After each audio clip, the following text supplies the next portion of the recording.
They were so slippery, you couldn't get a hold of them, the 94-year-old Weathers said this week from his home in Los Angeles. The remaining 250 crew members made the ship watertight, and it limped back to the west coast for repairs. Only one body among the 71 men killed was recovered.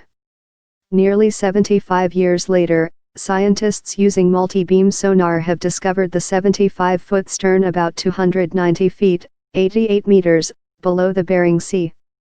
The researchers confirmed the discovery with a remotely operated craft, which provided high-definition video in real time to those on the research ship.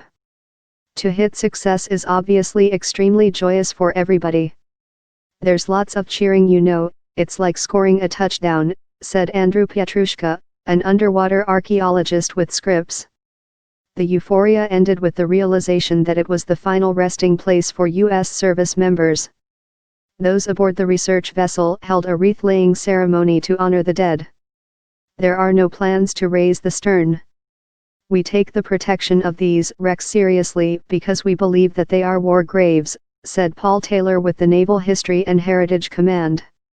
The original stern of the Fletcher-class destroyer, named for a naval officer killed in the Civil War, lay on the seafloor near Kiska Island for 3/4 of a century.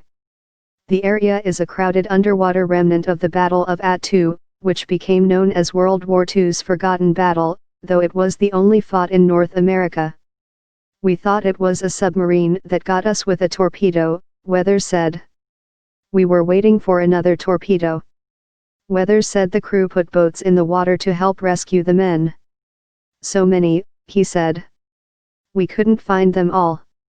It was nearly impossible to pull the men covered in oil into boats unless they were wearing life jackets, which gave rescuers something to grab onto. The water was so cold, you were only good for a few minutes in there, then you had hypothermia, Weathers said. They just give up.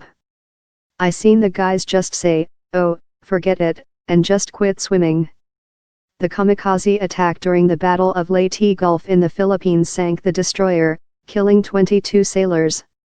Weathers said he knows he's one of the lucky ones, twice surviving attacks on the Abner Reed. First launched in 1942, the ship had a short life, but it was very active, he said.